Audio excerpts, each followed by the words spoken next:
बहल को उपमंडल बनाने की मांग को लेकर बहल एकता युवा संगठन के तत्वाधान में तहसील परिसर के सामने आयोजित धरना जारी रहा। धरने को कई पार्टियों समेत दूसरे सामाजिक संगठनों ने भी समर्थन दिया। धरने को समर्थन देने के लिए पहुंचे लोगों ने कहा कि युवाओं द्वारा रखी गई बहल को उपमंडल बनाने की अन्य मांगों का समर्थन करते हैं।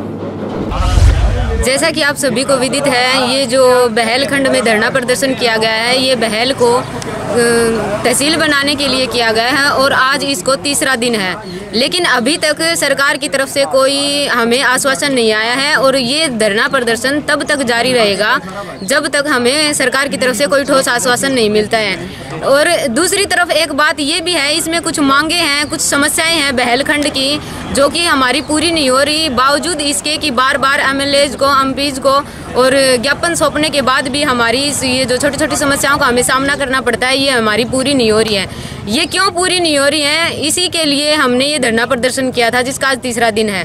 और जब तक सरकार की तरफ से कोई आश्वासन नहीं आता है, हम यहीं पे रहेंगे। हमारा जो धरना प्रदर्शन है वो जारी रहेगा और अगर फिर भी कोई कार्यवाही नहीं होती है तो आगे भी हम कोई ठोस कदम उठाने को मजबूर होंगे। मैं बहल गवर्नमेंट कॉलेज की स्टूडेंट हूं और हमारे कॉलेज की भी कुछ समस्याएं हैं, जैसे कि साइंस फैकल्टी यहाँ पे नहीं है, तो हमें इसकी ज़रूरत है। इसके लिए हमें बाहर जाना पड़ता है जो कि हमारे से काफ़ी दूर है, इसलिए ये धरना जारी रहेगा।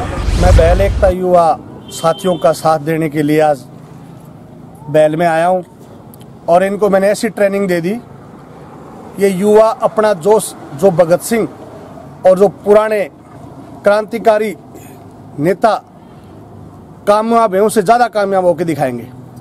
आज से इन्होंने एक निर्णय लिया है, जब भी कोई बीजेपी का नुमाइंदा या कोई एमपी जब भी बहल या आसपास के गांव में आएंगे उसका हम बहिष्कार करेंगे।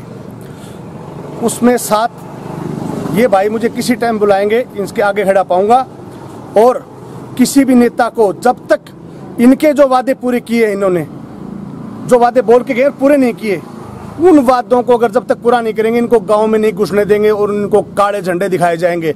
अब युवा जाग रहा है हल्का लुहारू का, और मैं तो ये चाहूँगा हर युवा, शिवानी वाले जो युवा हैं साथी हैं और बहल युवा साथी और हमारे लोहारू हल्के के जो युवा साथी हैं जो आज हर काम में आगे बढ़ चढ़कर समाज सेवा में हिस्सा ले रहे हैं, उनको एक करने का काम करूंगा और इन नेताओं को ये दिखा दूंगा, जो तुम फोर्स लेकर के घूमते हो 5-7 आदमियों की जो खाने वाले ठेकेदार या उनकी, वो अब नहीं चलने देंगे। अब युवा जाग रहा है और युवा साथियों के साथ मैं मिल करके इनका ऐसा इलाज करूंगा, ऐसा बहिष्कार करूंगा कि ये हल्के में आना छोड़ देंगे।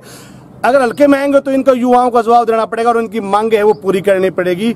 जय जवान जय किसान नारा इन भाइयों के साथ मिलकर के मैं इनका साथ लगा करके आगे बढ़ने का काम कर रहा हूं और मैं किसी विशेष फायदे या राजनीतिक मंच की बात नहीं कर रहा, मैं युवा का साथ देना चाहता हूं। तो युवा आगे बढ़ेगा तभी देश चलेगा। बाकी नेता तो 60 साल हो गए हल्का लुहारू में पाकिस्तान बना के छोड़ रखा, अभी हम उसको पाकिस्तान नहीं बनने देंगे। हल्का लुहारू हमारा है और हमारा रहेगा और आगे बढ़ाने का काम इन युवाओं के सहारे हम करेंगे। जय जवान जय किसान। संगठन के सदस्य अपनी मांगों को लेकर धरने पर हैं और अपनी मांगों से संबंधित ज्ञापन नायब तहसीलदार को भी सौंप चुके हैं, लेकिन इसके बाद भी प्रशासन के कान में जूं तक नहीं रेंग रही।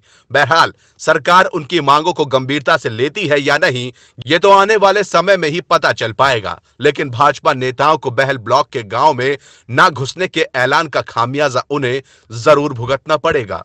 चौधरी न्यूज एजेंसी के लिए बहल से अनिल चौधरी के साथ रण सिंह गाढ़ा की रिपोर्ट।